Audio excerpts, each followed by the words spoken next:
Le téléphone vibra. Une sonnerie banale qui, ce jour-là, résonna comme un glas funèbre. Je me souviens encore de la lumière crépusculaire filtrant à travers les rideaux de mon appartement parisien, peignant la pièce d'une teinte mélancolique. C'était un mardi, un jour comme les autres, mais il allait marquer la fin de tout ce que je croyais être mon avenir. Le nom de Paul s'afficha sur l'écran. Paul, mon Paul, l'homme avec qui je partageais ma vie depuis 5 ans, l'homme qui m'avait demandé en mariage il y a seulement 6 mois, sur les rives scintillantes de la Méditerranée, à Nice. Mon cœur, habituellement léger à la vue de son nom, se serra d'une angoisse inexpliquée. Il y avait eu des silences ces derniers temps, des appels manqués, des messages évasifs. Une distance s'était insidieusement installée entre nous depuis qu'il avait déménagé à Nice pour son nouveau poste, il y a 3 mois. Une distance géographique, certes, mais aussi émotionnelle, une fissure grandissante dans le mur de notre amour. J'avais tenté de la colmater avec des mots doux, des promesses de visite, des projets d'avenir, mais le ciment ne prenait plus. Je décrochais, ma voix, que je voulais assurer, trahissant une légère hésitation. « Allô, Paul ?» Un soupir lourd, presque imperceptible, précéda ces mots. « Manon, il faut qu'on parle. » Mon sang se glaça.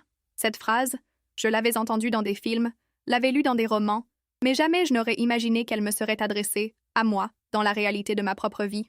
Mon esprit se mit à courir, cherchant désespérément une explication, une échappatoire à la catastrophe imminente.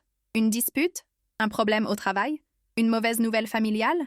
Tout, sauf ce que mon instinct hurlait déjà. « Qu'est-ce qui se passe, Paul? Tu m'inquiètes. » Le silence qui suivit fut plus assourdissant que n'importe quel cri. Chaque battement de mon cœur résonnait dans mes oreilles, une percussion macabre annonçant la fin. Puis, sa voix, étrangement neutre, presque mécanique, brisa le silence. « Manon, je ne peux pas faire ça. » Mon souffle se coupa. « Faire quoi, Paul? De quoi tu parles? » Je savais. Au fond de moi, je savais. Mais mon esprit refusait d'accepter, de formuler l'horreur qui se dessinait. Le mariage.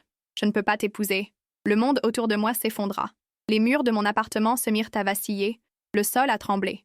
L'air devint épais, irrespirable. Quoi? Ce n'était qu'un murmure, un souffle à peine audible, mais il contenait toute la douleur, toute l'incrédulité de mon être. Qu'est-ce que tu racontes? On a tout prévu. La date, le lieu, la robe. Ma voix s'étrangla, les larmes montant, brûlantes, derrière mes paupières. Je suis désolée, Manon. C'est fini.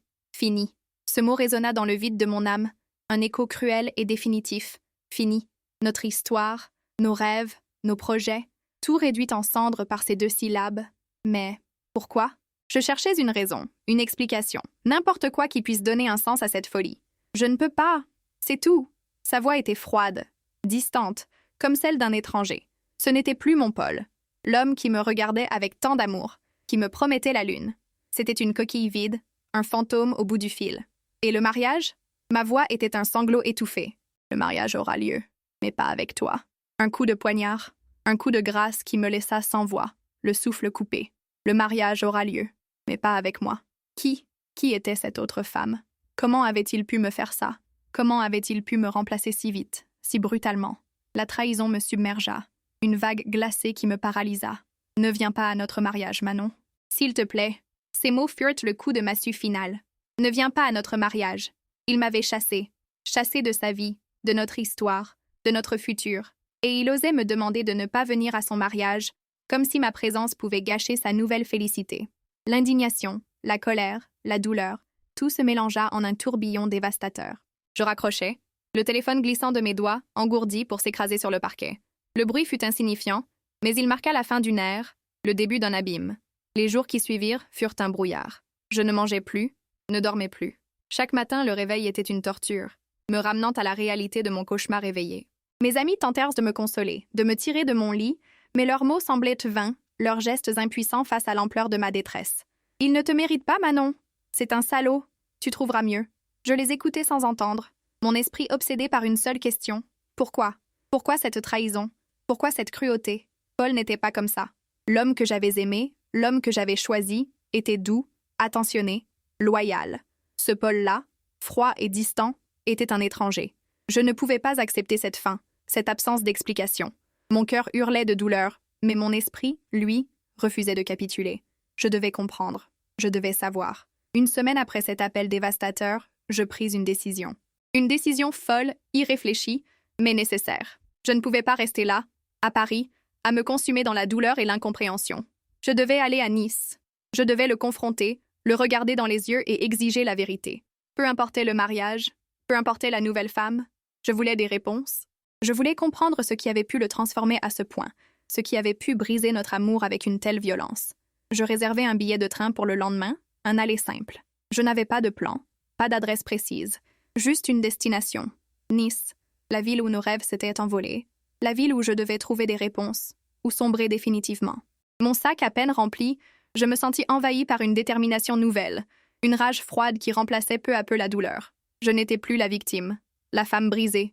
J'étais une femme en quête de vérité, prête à affronter n'importe quelle réalité, aussi amère soit-elle.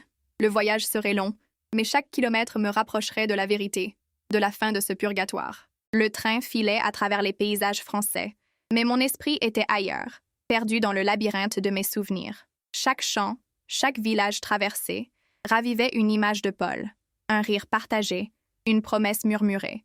Comment ces souvenirs, autrefois si doux, pouvaient-ils maintenant me transpercer comme des éclats de verre? La douleur était une compagne constante, une ombre qui me suivait, me rappelant à chaque instant l'ampleur de ma perte. Mais au-delà de la douleur, une question persistait, lancinante. Pourquoi? Pourquoi cette fuite? Ce silence? Cette trahison? Paul n'était pas un lâche. Il était l'homme le plus honnête et le plus droit que j'ai jamais connu. Cette contradiction me rongeait, me poussant à chercher au-delà des apparences, au-delà de ces mots cruels. Arrivé à Nice, l'air salin et le soleil éclatant contrastèrent violemment avec la grisaille de mon âme. La ville, autrefois le décor de notre bonheur, me semblait désormais hostile, indifférente à ma souffrance. Je n'avais pas d'adresse, juste le nom de l'entreprise pour laquelle il travaillait. Je me rendis directement là-bas, mon cœur battant la chamade. L'immeuble de verre et d'acier, moderne et impersonnel, me parut intimidant. Je demandai à l'accueil si je pouvais voir Paul Dubois. La réceptionniste, une jeune femme aux cheveux blonds, me regarda avec curiosité. « Monsieur Dubois? Il est en réunion. Avez-vous rendez-vous? » Je bredouillai une excuse, mon esprit cherchant une stratégie. « Non, c'est urgent. C'est personnel. » Elle hésita, puis me demanda de patienter. Chaque minute d'attente me semblait une éternité. Je me sentais ridicule, pathétique, une femme éconduite venue supplier des réponses. Mais je ne pouvais pas reculer. Pas maintenant. Finalement, Paul apparut. Il était différent. Ses traits étaient tirés, ses yeux cernés, son sourire, autrefois si lumineux, avait disparu, remplacé par une expression de fatigue et de tristesse. Il me vit et son visage se décomposa. La surprise, la gêne et une pointe de peur traversèrent son regard. « Manon, qu'est-ce que tu fais là? Je t'ai dit de ne pas venir. » Sa voix était basse, presque un murmure. Je ne pouvais pas rester sans comprendre. Je sentis mes larmes monter, mais je les retins. Je ne voulais pas pleurer devant lui, pas maintenant. « Qui est-elle, Paul? Pourquoi? » Il baissa les yeux, évitant mon regard. « Ce n'est pas le moment, Manon. S'il te plaît, rentre chez toi. » Son refus de me regarder, son évitement, ne firent qu'attiser ma détermination. « Non, je ne partirai pas tant que je n'aurai pas la vérité. Tu me dois ça. Après tout ce qu'on a vécu, tu me dois la vérité. » Ma voix s'éleva, attirant quelques regards curieux. Il me prit par le bras, m'entraînant vers un café voisin, loin des regards indiscrets. Assis à une petite table en terrasse, sous le soleil niçois, le silence entre nous était pesant, chargé de non-dits. Je le regardais, cherchant une trace de l'homme que j'avais aimé, mais il semblait s'être évanoui. Alors, ma voix était un défi. Il soupira, passant une main dans ses cheveux. « C'est compliqué, Manon. Je m'en doute, mais j'ai le droit de savoir. » Il leva enfin les yeux vers moi et je vis une douleur profonde, une souffrance que j'avais d'abord prise pour de la froideur. Je ne me marie pas. Mon cœur fit un bond. « Quoi? Mais tu as dit... » Je sais ce que j'ai dit. J'ai menti. Son aveu me laissa perplexe. Si ce n'était pas d'un mariage, alors pourquoi cette rupture brutale? Pourquoi m'avoir chassée? Alors pourquoi? Pourquoi tout ça? Pourquoi m'avoir fait tant de mal? Ses yeux se remplirent de larmes, et il détourna le regard, incapable de soutenir le mien. Je ne pouvais pas te traîner là-dedans. Là-dedans? Mais de quoi tu parles, Paul? L'incompréhension se mêlait à une angoisse grandissante. Il hésita, puis commença à parler, sa voix à peine audible. Mon nouveau poste, ce n'est pas ce que je t'ai dit. L'entreprise, elle est impliquée dans des affaires louches, des détournements de fonds, des fraudes. Je l'ai découvert il y a quelques semaines. Mon esprit peinait à suivre. Paul, impliqué dans des affaires illégales? C'était impensable. Mais comment? Tu es un homme intègre.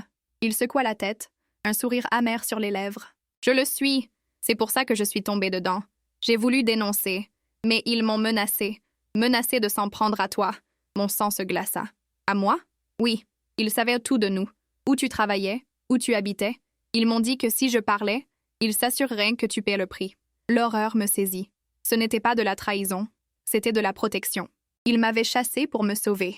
J'ai essayé de trouver une solution, de m'en sortir, mais ils sont partout. J'ai compris que la seule façon de te protéger, c'était de te faire sortir de ma vie, de te faire croire que je ne t'aimais plus, que j'étais un monstre. Ces mots étaient un torrent de douleur, une confession déchirante. Le mariage, c'était une diversion. Je voulais que tu me haïsses, que tu me détestes, pour que tu ne cherches pas à comprendre, pour que tu ne reviennes jamais. Il me regarda, ses yeux remplis d'une souffrance insondable. Je t'aime, Manon. Je t'ai toujours aimé, plus que tout. C'est pour ça que j'ai dû te laisser partir. La vérité, brutale et inattendue, me frappa de plein fouet. Ce n'était pas un manque d'amour, mais un amour si grand qu'il l'avait poussé à me sacrifier, à se sacrifier lui-même, pour ma sécurité. Mon cœur, qui s'était refermé sur la douleur, s'ouvrit à nouveau, inondé d'une compassion déchirante. Il n'était pas un monstre, il était un héros, un martyr. Les mots de Paul résonnaient en moi, une symphonie macabre de sacrifice et de désespoir. Je le regardais, et l'image du traître s'effaça, remplacée par celle d'un homme brisé, acculé, qui avait porté un fardeau insupportable en silence. La colère s'évapora, laissant place à une tristesse profonde, une douleur partagée. « Paul, pourquoi ne m'as-tu rien dit? J'aurais pu t'aider. » Il secoua la tête, les larmes coulant enfin sur ses joues. « Je ne pouvais pas te mettre en danger. »« Tu es tout pour moi, Manon. Je ne pouvais pas prendre ce risque. » Sa voix était un sanglot étouffé, sa façade de froideur s'étant complètement effondrée. Il était là, devant moi, l'homme que j'aimais, vulnérable, désespéré. Il continua, sa voix tremblante. « Ils m'ont dit qu'ils te feraient du mal, qu'ils s'en prendraient à ta famille si je ne coopérais pas. J'ai vu leurs yeux, Manon. Ils étaient au sérieux. J'ai cru que c'était la seule solution. Te repousser, te faire fuir, pour que tu sois en sécurité, loin de tout ça. » Il se pencha en avant, enfouissant son visage dans ses mains, secoué par des sanglots incontrôlables. « Je vis un enfer, Manon. Chaque jour est une torture. Je ne dors plus, je ne mange plus. Je suis piégée. Et le pire, c'est de t'avoir fait souffrir, de t'avoir brisé le cœur pour te protéger. » Son corps entier tremblait. Ses épaules s'affaissaient sous le poids de sa culpabilité et de sa peur. C'était l'effondrement. L'homme fort et résilient que j'avais connu était réduit en miettes devant moi, sa dignité envolée, sa souffrance à vif. Je me levai, contournai la table et m'agenouillai à ses côtés. Je pris ses mains dans les miennes, les serrant fort. « Paul, regarde-moi. » Il leva les yeux, rouge et gonflé, son visage ravagé par les larmes. « Tu n'es pas seul. On va trouver une solution. Ensemble. » Il me regarda avec une lueur d'espoir, mais aussi de désespoir. « Comment? Ils sont trop puissants. On va trouver. On va aller voir la police. On va trouver des preuves. On ne peut pas laisser ces gens s'en tirer. Et tu ne peux pas vivre comme ça. » Ma voix était ferme, emplie d'une détermination nouvelle. L'amour que je ressentais pour lui, loin d'être éteint par sa trahison, s'était renforcé, transformé en une force inébranlable. Il se redressa lentement, son regard se posant sur moi avec une intensité nouvelle. « Tu ne me hais pas? Comment pourrais-je te haïr? Tu as fait ça pour moi. Tu t'es sacrifié. » Je caressai sa joue, essuyant une larme. « Je t'aime, Paul, et je ne te laisserai pas affronter ça seul. » Un faible sourire apparut sur ses lèvres, le premier depuis des mois. Un sourire teinté de douleur, mais aussi d'un immense soulagement. Le poids qu'il portait venait d'être partagé, allégé par ma présence, par ma compréhension. Nous passâmes le reste de la journée à parler, à élaborer un plan. Il me raconta tout, les détails de l'entreprise, les noms, les menaces. Je l'écoutais, mon esprit d'entrepreneur s'activant, cherchant des failles, des opportunités. Nous décidâmes d'aller voir un avocat spécialisé, puis la police. Ce serait un long combat, dangereux, incertain, mais nous ne serions plus seuls. Nous serions ensemble.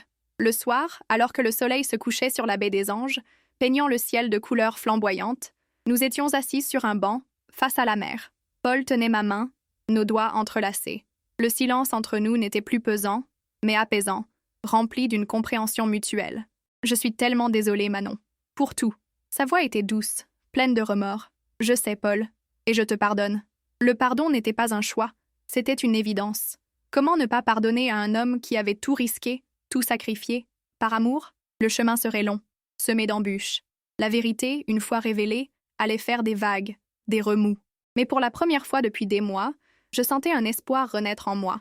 L'espoir d'une reconstruction, non pas d'un mariage annulé, mais d'une relation renforcée par l'épreuve, d'un amour qui avait survécu à la tempête.